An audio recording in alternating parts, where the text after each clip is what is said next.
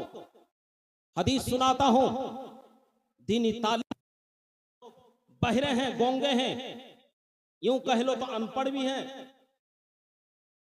एक मुसलमान की इज्जत क्या होती है मैं बताता हूं, सुनो। हदीस रसूल है, सरकार फरमाते हैं, इस हदीस को आला हजरत ने फतवा रज़विया में नकल किया है। फरमाते, हुर्मतुल मुस्लिमिल वाहिद अरजहु इंदल्लाहि ताला मिन हुर्मतिल काबा। एक मुसलमानों की इज्जत और एहतराम अल्लाह के नजदीक इतना ही ऊंचा है, खाना काबा भी उससे बढ़कर नहीं है। खाना काबा हम लोग देखे ना, बैतुल्लाह शरीफ, अल्लाह का घर, उससे भी ज्यादा एक मुसलमानों का मकाम है, मर्तबा है। एक मुसलमानों का वकार, उनका रुतबा, मर्तबा खाना काबा से भी अफजल है। और उसी मुसलमानों को पीटा जाता है, मुसलमानों को मारा जाता है, और एक दूसरे कौम, और वही मुसलमान फिर अपनी जगह ऐश की जिंदगी गुजारते, कोई फिक्र नहीं है। मुअज़्ज़ज़ सामिन करम, अफसोस होता है। सबब क्या है मालूम? सबब यही है कि हम अल्लाह के मकसद में हम कामयाब नहीं है।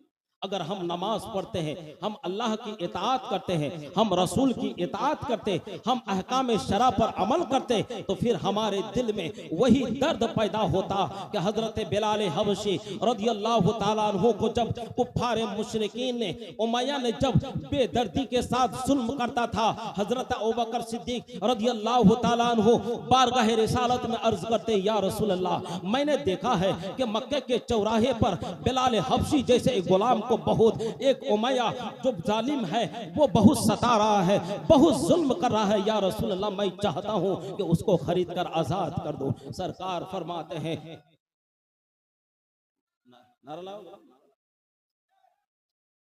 नाराए तकबीर, नाराए रिसालत, नाराए रिसालत, वलमा अहले सुन्नत, नकीबे इजलास, नकीबे इजलास, नाराए तकबीर, नाराए रिसालत।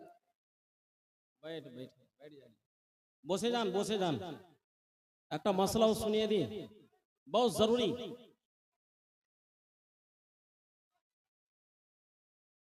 বসে যান একটু, খুব কাজের কথাগুলো বলছি, শুনে যান। জানি না আপনারা এমতো কথা কোনোদিন শুনেছেন কি না, আল্লাহ বেহতর জানে। তবে আজকে শুনুন, আমরা মজমাতে অনেক কিছু শিখতে পারি না। কোরআন চাইতে কিছু বড় না, সব চাইতে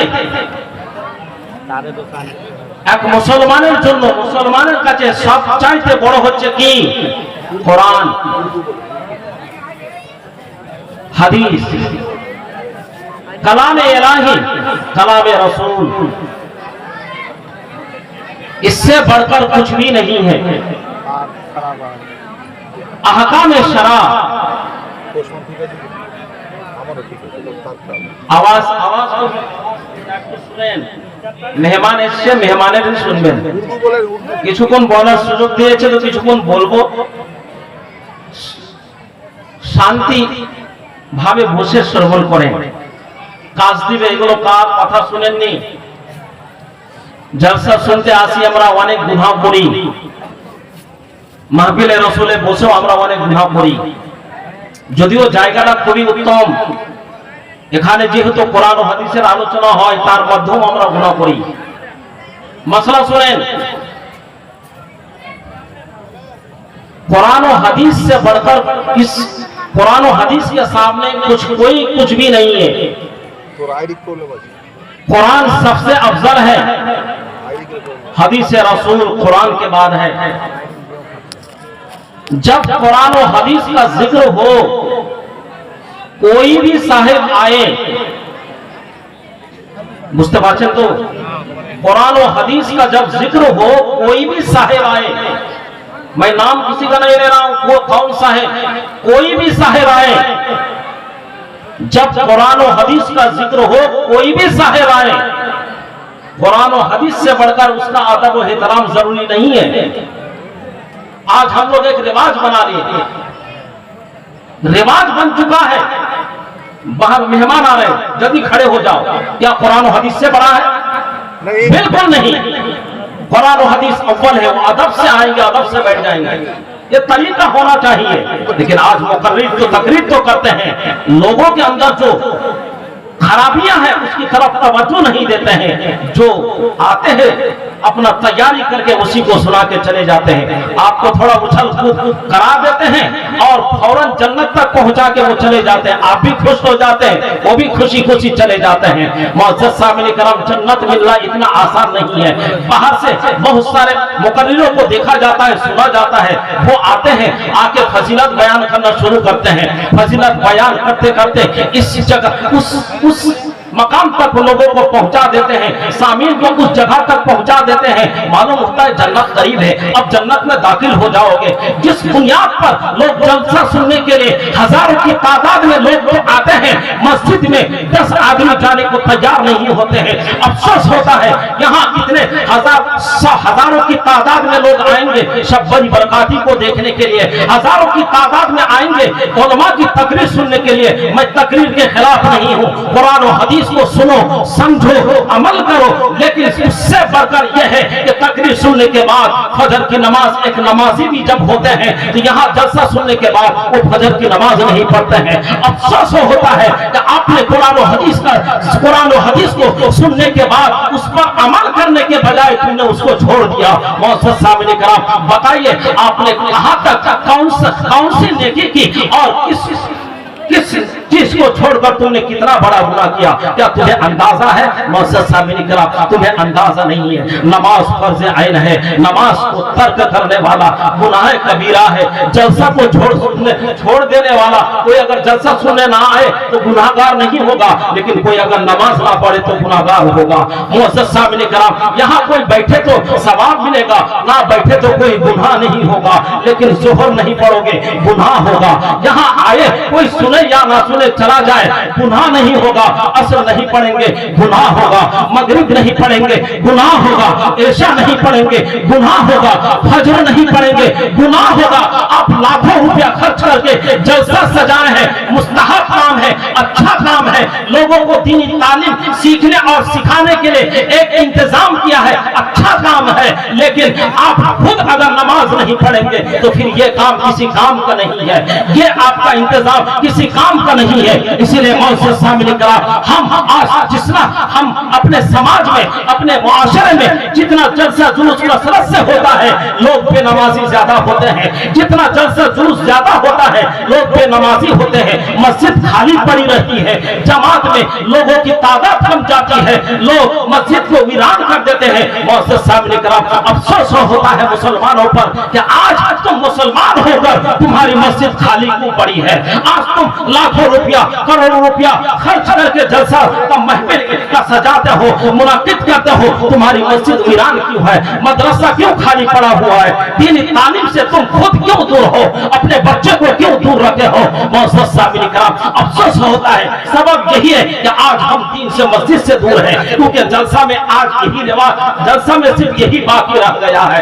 आते हैं मुक़र्रिर, तकरीर करना शुरू करते हैं, तकरीर करते करते फजीलत बयान करते हैं, फजीलत बयान करते करते मुस्तहबात का जिक्र करते करते इस मकाम तक पहुंचा देता है। लोग बोलते हैं शबे कदर में 2 रकात नमाज पढ़ोगे जन्नत में चले जाओगे। फजीलत हमने बयान किया। शबे बारात में 2 रकात नफल पढ़ोगे, फजीलत ये है कि बगैर सब गुनाह अल्लाह माफ कर देता है, बगैर हिसाब के जन्नत चले जाओगे। इतना आसान कर दिया दीन को, इतना मुख्तसर कर दिया है। मालूम होता है दीन एक गुब्बारा है, ये गुब्बारा। इंसान, मुसलमानों ने मजहब इस्लाम को आज मिसले गुब्बारा बना के छोड़ दिया है। थोड़ा उसमें सांस डाल दिया, हवा डाल दिया, खुल गया। अब ऐसे ही समझते हैं 2 रकात शबे बारात में अदा कर ली, शबे कदर में 2 रकात नमाज अदा कर ली, जन्नत में चले गए। तो पंजना में नमाज क्यों पढ़ेंगे? मोअज़्ज़ज़ सामईन किराम, अफसोस होता है मुसलमान। यही सबब है कि जलसा जुलूस जितना कसरत से होता है, आज हम बेनमाजी होते हैं। इतना फदाए आपको मालूम नहीं है। आपको ये समझना होगा, मुस्तहब बात फराइज को छोड़कर मुस्तहब का कोई हैसियत नहीं। कोई इंसान मुस्तहब काम करे सारी जिंदगी, अगर फर्ज नमाज छोड़ दे, फर्ज चीज को छोड़े, तो मुस्तहब की कोई वैल्यू नहीं है। 2 रकात क्या, सारी रात नमाज पढ़ो, अगर फर्ज नहीं पढ़ता है वो इंसान, तो फिर उस नमाज की कोई अहमियत नहीं है। मुस्तहब तो एक अल्लाह को राजी करने के लिए एक जरिया, अहम जरिया है। एक मुत्तकी की ये मुस्तहबात को एक मुत्तकी अगर उस अंदाज में अदा करे तो उसके लिए बहुत मुफीद है, क्योंकि वो अल्लाह के अहकाम पर अमल करता है। अमल, नमाज, रोजा, हज, ज़कात, अहकाम शरा पर अमल करता है। ये तो अल्लाह का हुक्म है तो करना ही पड़ेगा। मुस्तहबात अल्लाह का हुक्म नहीं है, अल्लाह को राजी करने के लिए जरिया है। इसलिए जो अल्लाह के वली होते हैं फराइज को अदा करते हैं, साथ ही साथ मुस्तहबात पर ज्यादा तवज्जो देते हैं, मुस्तहबात को भी नहीं छोड़ते हैं। सबब यही है कि अल्लाह को राजी करने के लिए मुस्तहबात बहुत अहम चीज है, बहुत अहम चीज है। इसलिए मुसलमानों को नमाज पहले कायम करना होगा, फिर मुस्तहबात की ये काम आए। हम लोग की आदत यह है कि हम मुस्तहबात करते हैं, फराइज को छोड़ देते हैं, फराइज को छोड़ देते हैं। इसीलिए हमारा हाल यह है कि हम मस्जिद को खाली रखते हैं, जलसा को पूर्ण रखते हैं। हम जुलूस में जल्दी निकलते हैं, भीड़ लगाकर इबादत गाहों को खाली रखते हैं। जो अल्लाह ने हुक्म दिया पहले उस पर अमल कीजिए, फिर मुस्तहब्बात पर अमल कीजिए। मौजूद सामने कराम, अल्लाह की मेहरबानी है कि अल्लाह तबारक व तआला ने हम सबको इबादत के लिए पैदा किया। हम इबादत नहीं करते हैं फिर भी अल्लाह ताला हमें रुज़ी देता है। हम अल्लाह की इबादत नहीं करते हैं फिर भी अल्लाह हमें खिलाता है। हम अल्लाह की इबादत नहीं करते हैं फिर भी हमें अल्लाह पिलाता है। हम अल्लाह की इबादत नहीं करते फिर भी अल्लाह ताला हमें सुकून की जिंदगी अता की है। मौजूद सामने कराम, तुमको सोचना चाहिए कि जिस रब की रहमत इतनी उसी है, जिस रब की रहमत इतनी खुशागा है कि हम अल्लाह की इताअत नहीं करते फिर खिलाते हैं, अल्लाह की इबादत नहीं करते फिर वो खिलाते हैं, अल्लाह की इबादत नहीं करते। अल्लाह ताला अपनी जमीन पर रहने के लिए हमें जगह अता की है। मुअज़्ज़ज़ सामने कराम, उस रब का शुक्रिया अदा करना चाहिए। आज से एक पैगाम लेकर जाओ मुसलमानों, तुम अपनी जिंदगी जितने भी गुजार चुके हो, इस जिंदगी को अल्लाह तबारक व तआला की बारगाह में, अल्लाह की बारगाह में नमाज में खड़े हो जाओ। अल्लाह की बारगाह में अपने इस सर को, इस पेशानी को सजदे में रखो। सजदे में रखकर अल्लाह की बारगाह में इस आंखों से तुमने दौलत के लिए आंसू बहाया है, इस आंख से आपने बहुत सारी मुसीबतों को देखकर झेलकर उस आंखों से आंसू बहाया है। मौजूद सामने कराओ, लेकिन जिंदगी में जो अल्लाह के अहकाम के खिलाफ तुमने जिंदगी गुजारी है, जितने गुनाह किए हो, इस गुनाह के लिए रब की बारगाह में अपना पेशानी झुकाओ और इस आंखों से 2 कतरा पानी बहाओ। रब की बारगाह में तौबा करो खुलूसियत के साथ और रब से इल्तिजा करो, या अल्लाह मैंने मुझसे गुनाह हुआ है, मुझसे खता हुई है, या रब्बुल आलमीन मैंने तेरे अहकाम पर अमल नहीं किया है, तेरी इताअत नहीं की है, तेरे रसूल की इताअत नहीं की है, या रब्बुल आलमीन मुझे माफ फरमा। मैं तौबा करता हूँ कि या अल्लाह इसके बाद तेरे अहकाम को तर्क नहीं करूंगा, तू जो तूने हुक्म दिया है उस पर अमल करूंगा। रब ताला की रहमत जोश में आएगी, कहेगा बंदा तूने खुलूसियत के साथ तौबा किया है, तूने मेरी बारगाह में अपनी आंखों से 2 कतरा पानी छलकाया है। ऐ मेरे बंदे, तुम मेरी बारगाह में तौबा करते हो, मैं अल्लाह रब्बुल आलमीन, मैं गफूर रहीम हूँ, मैं तुम्हारी तौबा को कबूल करता हूँ, तुम्हारी जिंदगी के सारे खताओं को माफ करता हूँ। अल्लाह माफ करेगा। लेकिन इबादत के जरिए से आपको तौबा करना होगा।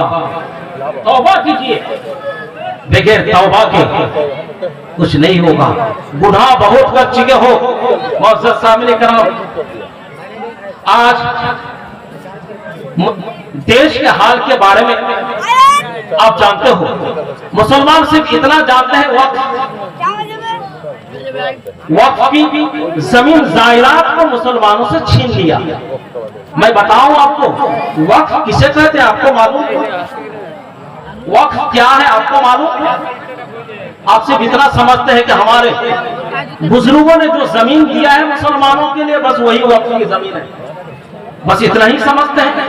क्या शरीयत में, इस्लाम में वक्फ इसी को कहा जाता है? नहीं मुसलमान, नहीं, जो तुमने सोचा है गलत सोचा है। आज मैं बताऊं कि वक्फ किसे कहते हैं।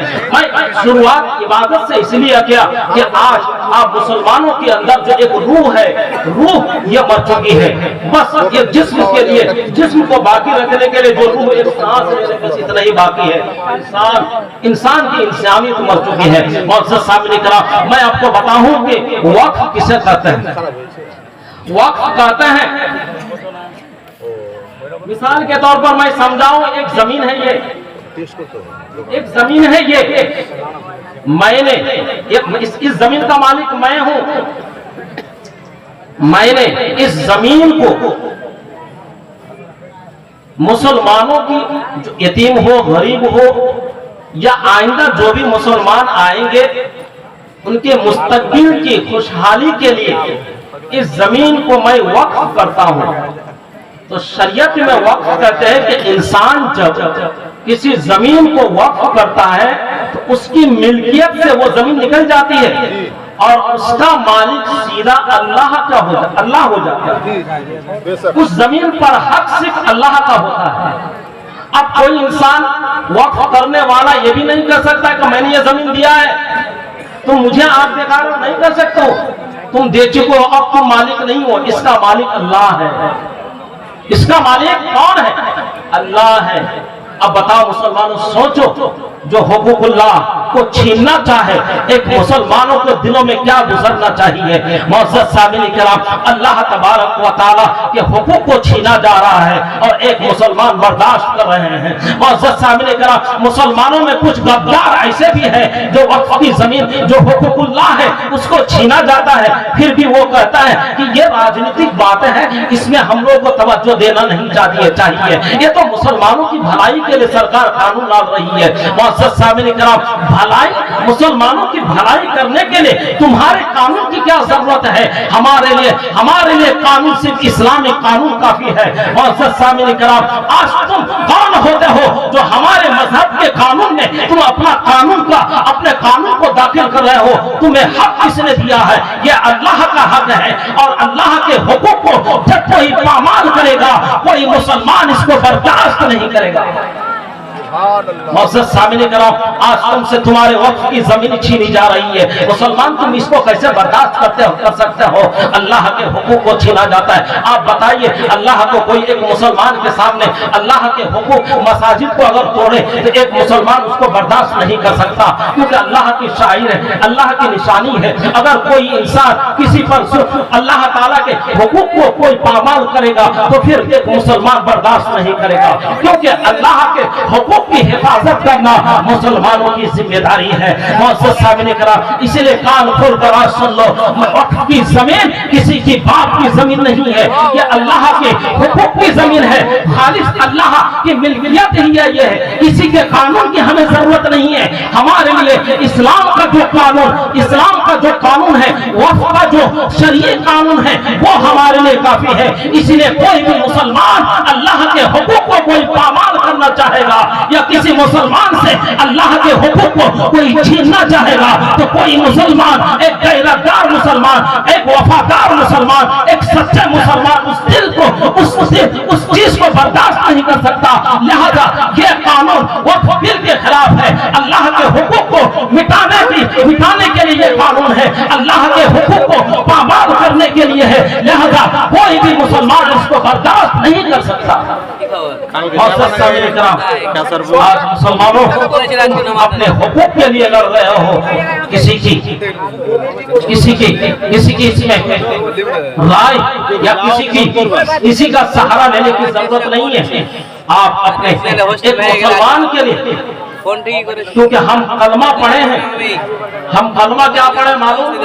ला इलाहा इल्लल्लाह मुहम्मद रसूलुल्लाह। बताइए इसका माना क्या है? अल्लाह के सिवा कोई माबूद नहीं। अब अल्लाह के सिवा कोई माबूद नहीं का क्या मतलब? अल्लाह का कानून ही एक मुसलमानों के लिए एक कानून है, संविधान है। एक मुसलमान के लिए सबसे पहले मजहब इस्लाम का कानून, फिर हमारा देश। मौजूद सामने कराम, मोहम्मद रसूलुल्लाह सल्लल्लाहु अलैहि वसल्लम, मोहम्मद सल्लल्लाहु अलैहि वसल्लम अल्लाह के रसूल। ये वक्फ की जमीन हमसे छीना जा रहा है। मौजूद सामने कराम, आज हम अफसोस एक लॉजिक की बात बता रहा हूँ आपको। हमारा ईमान कितना मजबूत है, मैं एक इतिहास तारीख आपको बताता हूँ। हजरत उमर रसूल पाक सल्लल्लाहु अलैहि वसल्लम अपने अखलाक हसना के जरिए से इस्लाम को फैलाया। अपने खुल्क अजीम के जरिए से अल्लाह के रसूल ने इस्लाम को सारी दुनिया में फैलाया। जब रसूल पाक सल्लल्लाहु अलैहि वसल्लम इस्लाम की दावत दे रहे थे, तौहीद की दावत दे रहे थे, आहिस्ता आहिस्ता मुसलमान, आहिस्ता आहिस्ता लोग रसूल की दावत को कबूल करते और मुसलमान होते, लेकिन इबादत छुप छुप कर करते थे। इबादत छुप छुप कर करते थे, क्योंकि कम तादाद में मुसलमान है। कुफारे अरब की तादाद बहुत है, कौन अलल ऐलान इबादत करेगा? छुप छुप के इबादत करते थे। তোমাদের যদি গল্প করার ইচ্ছা থাকে, এখন তোমরা সাব্বির বরকাতি আসেনি, এখন তোমরা বাইরে গিয়ে একটু গল্প করেছো। তোমাদের मतलब दिन থেকে কোনো কিছু নয়, তোমাদের मतलब है तुम्हारा सिर्फ अपने YouTube चैनल को फैलाना ताकि उसके जरिए से हम दुनिया कमाए, दीन से कोई मतलब नहीं। इसलिए तुम्हें कुचला जा रहा है, तुम्हें पीटा जा रहा है। तुम सोचते हो कि कसूर जो मारता है बेकसूर मार दिया। तुम्हारे अंदर कोई सा इस मुसलमानों के अखलाक जैसा अखलाक है ही नहीं। एक तो मजलिस मेंबर रसूल में बैठने के आदाब नहीं जानते हो, दूसरी बात वहां क्या कुरान और हदीस का जिक्र हो रहा है, क्या कैसे सुनना चाहिए उसका तरीका भी नहीं है। ऊपर से फिर एक लोगों को डिस्टर्ब करते हो, जो आराम से सुकून से सुनता है उसके लिए भी तुम बेचैन बेकरार बना देते हो। इसलिए आराम से सुनना है तो कुछ देर सुनो। शब्बीर बरकाती जब आएंगे तब आओगे, आराम से रिकॉर्डिंग करोगे। जो तुम्हारा मकसद है तुमको अपना मकसद हासिल हो जाएगा, कि डिस्टर्ब मत किया करो। मौजूद सामीन कराम, सरकार ने जब अपने खुल्क़ अज़ीम के जरिए से इस्लाम को फैलाया, 1 2 3 4 आहिस्ता करते करते इस्लाम के मुसलमानों की तादाद बढ़ते बढ़ते जब 39 तक पहुंची, हजरत उमर फारूक रज़ियल्लाहु ताला अन्हु इस्लाम कबूल के 40 तादाद मुकम्मल हो गई। कितने अफराद हुए इस्लाम मुसलमानों के? 40। छुप छुप कर इबादत करते थे, इसी पर गौर करना। छुप छुप कर इबादत करते थे। सरकार अलैहिस्सलातु व तस्लीम से हजरत उमर फारूक ने पूछा, या रसूल अल्लाह, हम जिस रब को मानते हैं, जिस रब की इबादत करते हैं, जिस मजहब को हमने पकड़ा है, क्या वो हक है? सरकार फरमाते हाँ बिल्कुल हक है। हजरत उमर फारूक फरमाते, या रसूल अल्लाह, जब हक है तो फिर हम छुप कर क्यों इबादत करें?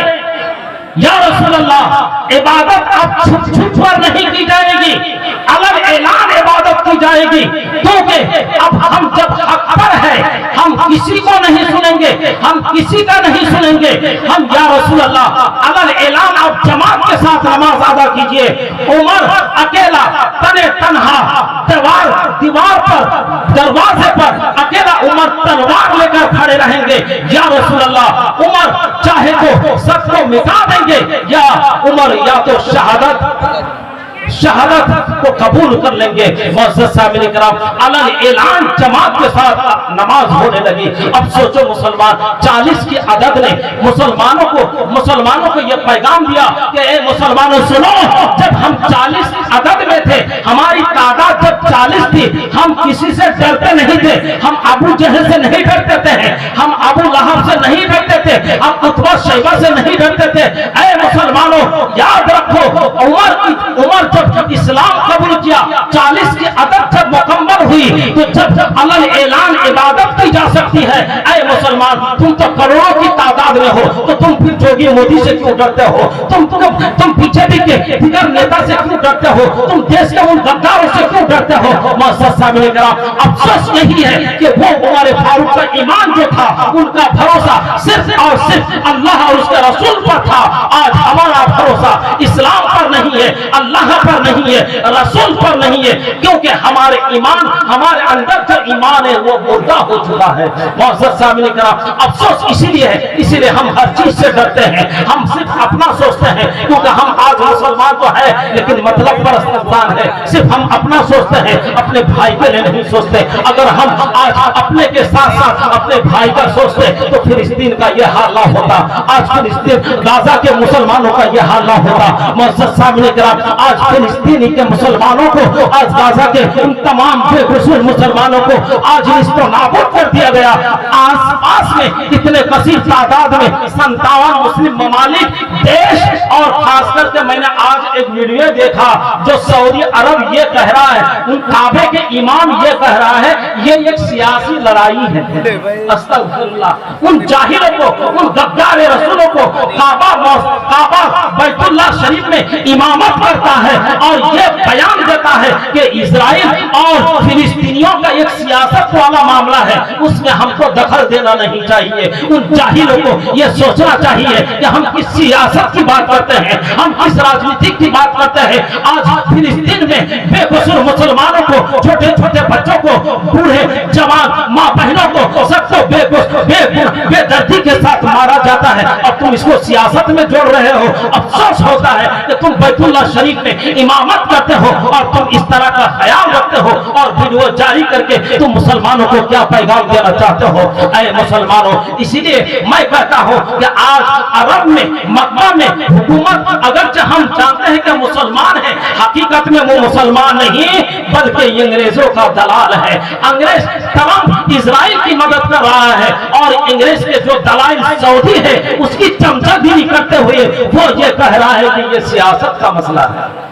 मौजूद साहब ने कहा अफसोस, अफसोस, सद अफसोस मुसलमान। इसीलिए मुसलमानों सुधर जाओ, टाइम अभी भी बहुत बाकी है।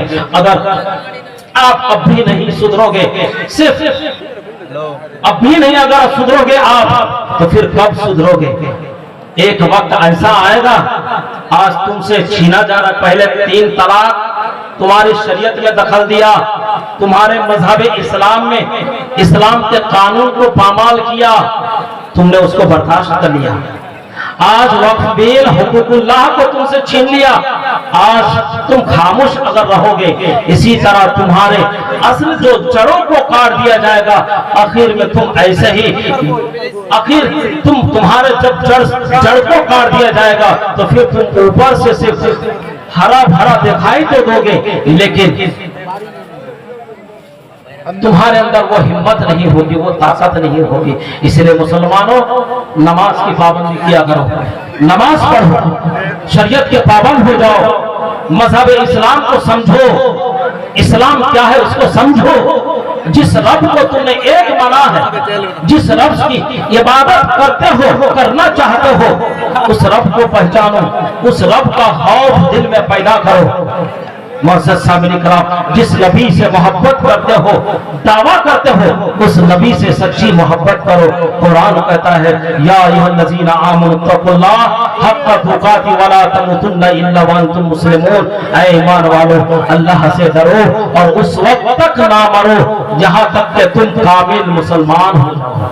मुसलमानों, अभी भी टाइम है, अल्लाह ने ये सांस जारी रखा है, बाकी रखा है, इसलिए अब भी तुम अपने ईमान को मजबूत करो, पक्का मुसलमान हो जाओ। पक्का मुसलमान होने के लिए जरूरी है कि तुम अरकान इस्लाम की पाबंदी करो, नमाज की पाबंदी करो, रोजे की पाबंदी करो, हज और ज़कात अल्लाह ने अगर तुम्हें इस्तिताअत दिया, मालिक ने निसाब बनाया है तो उस पर अमल करो। मौजूद सामने कराम, हुकूकुल्लाह को समझो, हुकूकुल इबाद को समझो। मौजूद सामने कराम, अपने ईमान को मजबूत करो। कुरान करीम की तिलावत किया करो। कुरान ये रूहानी ग़िज़ा है। इंसान दुनियावी ग़िज़ा जो खाते हैं, ये दुनियावी जिस्म के लिए, वो मुज़य्यन करने के लिए, ताकतवर बनाने के लिए, ये दुनियावी ग़िज़ा ये तो काम करता है, लेकिन रूह को मजबूत करने के लिए वो है अल्लाह की इताअत करना, रसूल की इताअत करना। जब तुम इबादत करोगे, नमाज पढ़ोगे, रोजा रखोगे, हज और ज़कात करोगे, कुरान करीम की तिलावत करोगे, तो फिर तुम्हारी रूह मजबूत होगी, तुम्हारा ईमान मजबूत होगा, तुम्हारा हौसला बुलंद होगा, तुम्हारा जज्बा बेदार होगा। इसलिए मुसलमानों, अब भी टाइम है, होशियार हो जाओ और अपने ईमानी जज्बा को बुलंद करो। मौजूद सामने कराम, एक बार रसूल पाक सल्लल्लाहु अलैहि वसल्लम की बारगाह में दरूद पाक का हदिया निशावर करें। पढ़िए अल्लाहुम्मा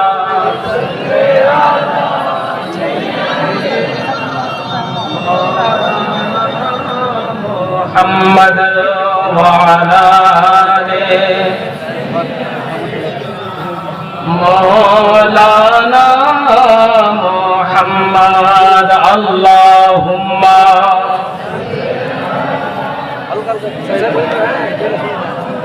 मौलाना मुहम्मद व अला आले मौलाना मुहम्मद सल्लल्लाहु अलैहि वसल्लम। मौजूद सामने कराम, अल्लाह ने हमको जब पैदा किया, एक वक्त हम कब तक रहेंगे दुनिया में, अल्लाह ने वो भी मुकद्दर कर दिया। अल्लाह ने मुकद्दर कर दिया वो भी कि हम कब तक दुनिया में रहेंगे। 1 साल, 2 साल, 3 साल, 10 साल, 20 साल, 40, 50, 60, 70, 80, अल्लाह ने जितना मुकर्रर किया है उतना ही तक हम रहेंगे। मुसलमानों, एक चीज और याद रखो, एक बार मरना है, बार बार नहीं। अल्लाह ने जिसको जान अता की है वो एक ही बार मरता है। इसलिए कहा जाता है कि ईमान वाले एक बार मरते हैं और बुज़दिल जो होते हैं वो बार बार मरते हैं। ईमान वाले जो होते हैं वो जिंदगी अल्लाह ने अता की, मौत मुकर्रर रखा है तो एक ही बार वो मरते हैं और वो भी शहादत की मौत मरते हैं। और बुज़दिल जो होते हैं, गद्दार जो होते हैं वो बार बार मरते हैं, वो बार बार मरते हैं, बार बार मरते हैं। इसीलिए मुसलमान हो, एक बार आपको मरना है, बार बार नहीं। अल्लाह ने जो जिंदगी अता की है वो तो जिएंगे, हर हाल में जिएंगे। अल्लाह ने आपके मुकद्दर में जितना माल दौलत रखा है वो आप जितना रोजी आपकी किस्मत में मुकद्दर में अल्लाह ने रखा है वो तो आप खाएंगे पिएंगे। आपका रिज़्क़ कोई नहीं खा सकता, कोई नहीं खा सकता, कोई किसी का रिज़्क़ खा नहीं सकता। आप खाएंगे लेकिन टाइम जब होगा आपको मरना भी है। जब मरेंगे तो महशर के मैदान में आप सबको जमा होना पड़ेगा, महशर में जमा होना पड़ेगा, रब की बारगाह में खड़ा होना पड़ेगा। मुसलमानों, सोचो हम दुनिया में कितना अपनी इज्जत का कितना ख्याल करते हैं। सोचा है आप अपनी इज्जत का कितना ख्याल करते हैं? बेहद ख्याल करते हैं, बेहद ख्याल करते हैं। कितने लोग हैं दुनिया में, आप एक समाज में रह रहे हो, यहां रहकर इतने लोगों की जब आप परवाह करते हो, क़यामत के दिन तो सारी उम्मतें वहां जमा होंगी रब की बारगाह में, वहां पे तुम्हारा क्या हश्र होगा। मोअज़्ज़ज़ सामिन किराम, अफसोस होता है, एक वीडियो और मैंने सुना, अफसोस हुआ, बहुत आंखों से आंसू आ गया सुनने के बाद। फिलिस्तीन, हम सब देखते हैं मोबाइल, हम सबके पास फिलिस्तीनियों का जो हाल अभी है हम लोग देख रहे हैं। फिलिस्तीनी एक आदमी ने कहा, अल्लाह की बारगाह में मैं तमाम उम्मत मुस्लिमा के खिलाफ शिकायत करूंगा, मैं किसी मुसलमान को माफ नहीं करूंगा।